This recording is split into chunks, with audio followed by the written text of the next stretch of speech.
Hello, Sagittarius! Welcome back! Salamat sa pagbabalik. Ito po ang inyong Sun, Moon, Rising Sign, and Venus Love Reading para sa sign ng Sagittarius. Ito po ay para sa July. Kunin nyo lang po kung ano yung nakarelate kayo, tapos nyo hindi. Kung hindi nakarelate, okay lang yan. Maaaring ang susunod na reading o pag-upload ang siyang makakarelate tayo. Ngunit naniniwala ako, merong dahilan kung ba't tayo napadpad dito, bukod sa algorithm, syempre. Meron tayong mapupulot na mensahe either sa card na yan, sa isang card, sa oracle card, o sa mga cards pa na susunod. So, like, share, and subscribe lamang po para maabutan nyo yung mga pag-upload na bago ating mga readings na susunod pa. Anong nangyayari sa Sagittarius? Maaring ikaw ay nasa isang relasyon na parang feeling mo you're constantly trying to prove yourself, o kaya naman ay parang naano ka, ayan no, nakakulong, para ka nakakulong, hindi mo ma-express ang sarili mo, hindi aligned yung mga gusto mo mangyari sa gusto mangyari ng partner mo. Pwede din naman na ito ay parang nandun ka na sa realization na nandun ka nga sa prison na yan at nagko-contemplate ka na aalis o nagko-contemplate ka na makalaya na kasi for the longest time you feel so alone. Wala kang kasangga. Yun ang nararamdaman mo at unti-unti nang makakaalis doon sa ah, sorry, yung unang pumasok sa isip ko, impyerno. Pero hindi naman impyerno yung sabi ng cards. Pero yun yung pumasok sa isip ko. Sa prison o sa lunggana yan, na parang hindi mo fully ma-express ang iyong sarili. Merong darating na pagpipili, may pagpipilian. Pwede din naman na yung iba sa inyo, yung partner niyo, pinapipili kayo kung ano, hindi directly eh. More on subtle lang na um, pagpapapili kung trabaho o pamilya, ganyan. Yung iba sa inyo, pwedeng for the longest time, ina-attempt na magbuo ng pamilya. Pero siguro hindi ka pa handa, meron ka pang gustong i-pursue sa career mo, sa buhay mo, and hindi, parang feeling mo hindi ka pa handa. Parang nagiging ano na lang, nagiging, alam mo yun, no, tingnan mo siya, not necessarily ito yung ibig sabihin directly ng card na to, na partner niya to ha, pero alam mo yun, merong isa sa inyo hindi pa handa na kumilos, hindi pa handa na gumawa ng isang pag-level up, gumawa ng isang action na makabubuti sa relasyon. Pero ito yung partner mo, dyan lang siya, nag-aantay lang siya sa'yo whenever you are ready, kung kailan mo gusto. Pero at the same time, nararamdaman mo na yung partner mo parang gusto ko nang kulitin o gusto na magkaroon ng pagbabago sa inyong relasyon, magkaroon na ng, hindi na siya yung dati. Yung iba naman sa inyo pwedeng nasa long-term partnership at kinukulit na. Pwedeng hindi directly, kinukulit na kayo ng partner nyo na mag-settle down na. Part of you gusto na rin to. Gusto na rin na mag-settle down, gusto na rin na ayusin ang lahat. And you know, it's the right time. Tingnan mo to, Two of Cups, a union of two souls na magkaiba. Maaaring magkaiba kayo ng priorities, magkaiba kayo ng hindi pa ganun ka-aligned yung gusto nyo mangyari sa buhay nyo. Pero alam nyong dalawa na siya na nga, yung kinakasama nyo ngayon, siya na talaga yung gusto nyo makasama habang buhay. Meron pang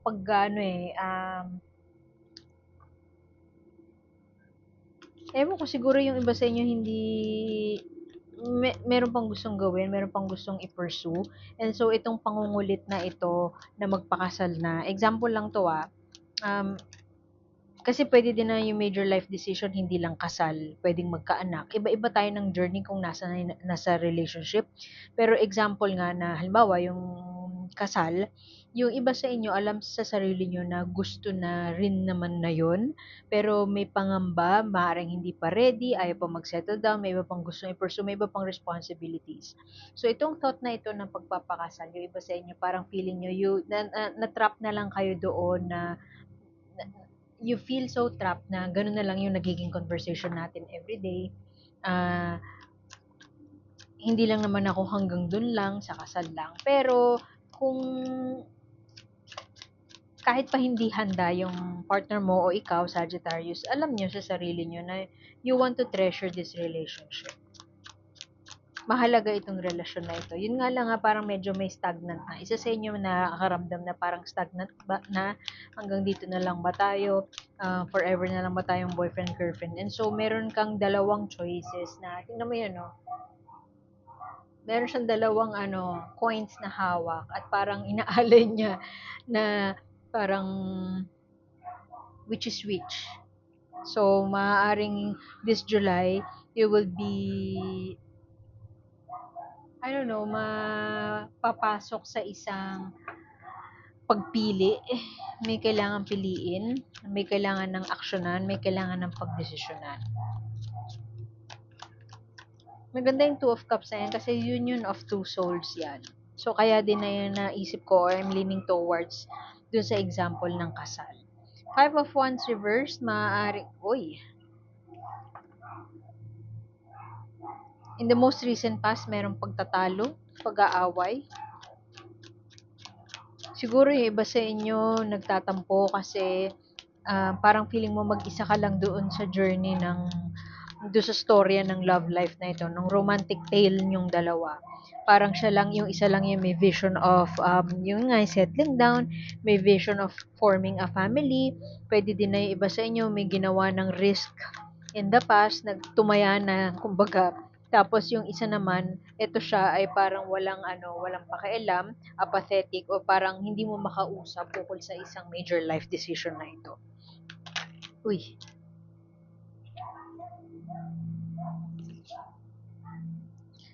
may isa sa inyo feeling trapped siya sa isang relasyon. Not necessarily trapped doon sa pangit na relasyon na. It's more of, I feel like, merong ini-impose o merong parang expectation yung isa sa kanya. Alam mo yun, yung isa sa inyo, parang mahal nga kita parang ito nga yung pinangarap ko na relasyon, hindi kita ipagpapalit, tapat ako sa'yo, ikaw yung forever ko, blah, blah, blah. Pero yung isa, meron pa siyang sinasabi na, hindi, kung talagang mahal mo ako, dapat ganito. Yung ini-impose na yun ng isa, yun yung na parang naiipit, nakakaramdam ka ng ipit dahil merong sinasabi. May ini-impose sa'yo may sinusubo sa'yo na fact na hindi mo naman truth, hindi mo fact, hindi mo truth, hindi mo katotohanan. Halimbawa, ang perfect example nun is yun nga, yung kasal, yung marriage. Merong ibang tao na tingin nila, kung mahal talaga sila, kailangan pakasalan sila, at yun ang pamantayan nila ng parang sealed na yung perfect relationship. Pero para naman dun sa isa, merong ibang mga tao na hindi kasalang pamantayan para maging successful ang isang relationship. So, pwedeng dun nanggagaling itong argument o yung pagtatalo in the most recent past. And pwedeng dun din nanggagaling yung prison and parang mag-isa lang yung nararamdaman ni Sagittarius. Pwede din na yung iba sa inyo, kinakripisyo nyo na yung trabaho nyo para sa relationship na ito, para ayusin itong pagsasama na ito, pero marami pang hinihingi sa'yo. Yung ganon. Alam mo yun, ito, tingnan mo. Five of Cups, very classic. Meron siyang nabasag, nasira, spilled milk sa harapan niya, pero hindi niya nakikita na meron pang nagsisimula, may nabubrew behind her back. Nakapokus pa siya ngayon doon sa loss, doon sa nawasak, doon sa sirang promises. Pwedeng ikaw, Sagittarius, yung pinangakuan, at ikaw yung may expectation na, yun nga, magkasal or you could be dealing with Scorpio, Pisces, or Cancer. Meron silang expectations of you, pero ikaw parang gusto mo pang pwedeng ikaw yung gusto mag-level up. Actually, interchangeable yung energies So, kunin nyo lang kung ano yung nag-resonate sa inyo.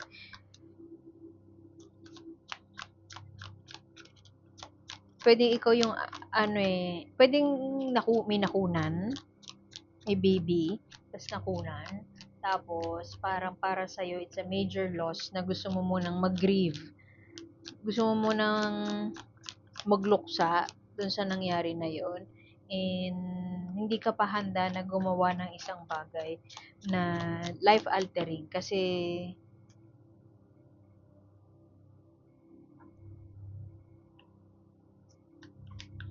hindi ka pa ready. Oops, may nahulog. Kunin ko lang.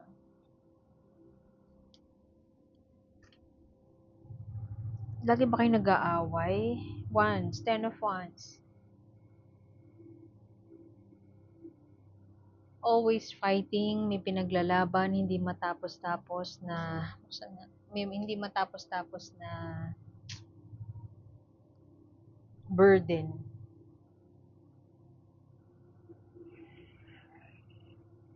Yung iba naman sa inyo, yung nakikita ko dito, yung iba sa inyo, nakasandal sa inyo yung partner nyo. Marami ka ng sinakripisyo, pero ngayon na, halimbawa, ikakasal na kayo, ang mangyayari niyan, madadagdagan pa yung isasakripisyo mo. Pwede kasi na you've done everything para sa partner mo, pero parang ang dami pang hinihingi, tapos cargo mo pa yung pamilya niya. Pwedeng ganun. No question about dun sa kung mahal nyo ang isa't isa kasi given na yun and it's a fact. Yun nga lang nga, merong mga struggles and marami kayong hindi pagkakasunduan. Meron pang bit-bit si Sagittarius na hindi niya pa fully ma-let go. O pwede din na meron siyang pinagluluksaan. Pwede din naman na yung iba sa inyo ay merong bisyo? Bisyo na kaka-let go niya lang. Halimbawa, alcoholic o kaya kakakwit niya lang ng yosi. And then suddenly si partner may hinihingi pa na ano, alam mo yun, nagre-recover pa si Sagittarius tapos ninanag siya ng partner niya na gumawa pa ng extra step. Hindi pa ready si Sagittarius dun kasi maaring he or she feels like she's sacrificed enough. Parang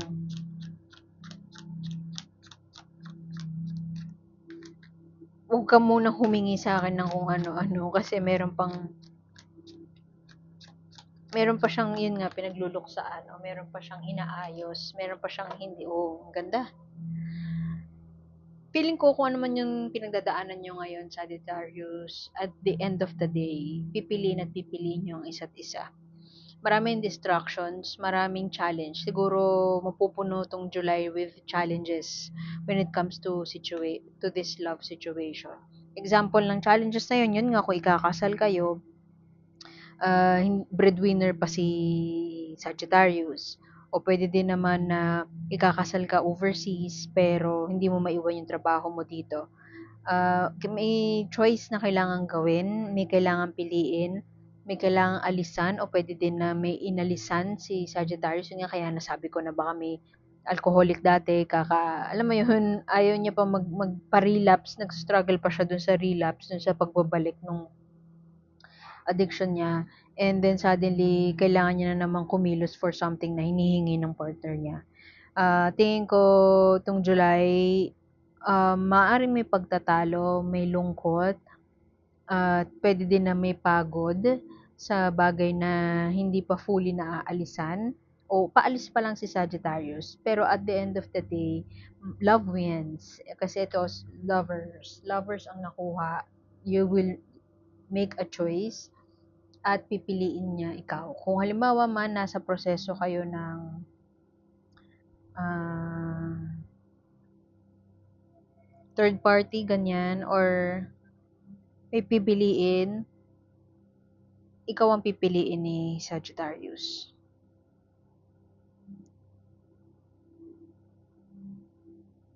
Kumbaga anong tawag doon yung halimbawa alcoholic, 'di ba? Sober ka na for let's say 3 months. Nandun pa yung isa sa inyong pwedeng ikaw yon Sagittarius na nagre-relapse pa. Hindi pa siya fully nakaka-recover. sa kung ano man yung nangyari in the past. And sa ngayon pa lang, hindi pa siya same page dun sa partner niya. Kaya din siguro apathetic pa siya or hindi pa siya makasagot ng maayos sa mga hinihingi ng partner niya. Pero at the end of the day, pwedeng end of July, pero feeling ko hindi pa this July kasi may journey pa yan eh. At the end of the day, ikaw ang pipiliin ni Sagittarius. May union na magaganap. May pagsasanib puwersa o pag-iisang dibdib ng dalawang taong magkakaiba, pero iisa lang ang laman ng puso, which is yung isa't isa. Next. Honor your body as a friend. Pwedeng ikaw ay sobrang pagod, Sagittarius, so kailangan mo magpahinga. Makinig ka sa sinasabi ng katawan mo. Kung for the longest time ikaw ay trabaho ng trabaho, you might want to lay that burden down and palayain mo yung sarili mo. And pakinggan mo kung ano yung sinasabi sa'yo ng katawan mo. Kailangan mo matulog, magpahinga. Go for it. Kasi maaaring abused ang katawan mo sa trabaho, overwork ka for the longest time. And yun lang. Yun yung message niyan. Listen to your body. And do everything in your power para alagaan ang katawan mo. Kasi pwedeng health naman ang maging issue mo kung makalagpas ka man doon sa stress na inabot mo in the most recent past, as biglang ang dami mong iniisip, babagsak din yung katawan mo kung i-entertain mo yung stress na yun. So, yun. Iwan ko na yun doon. Sagittarius, wala na rin akong ilaw. Sana nakita nyo pa rin yung cards. And I hope to see you next time. Ako po si A. See you soon. Bye-bye.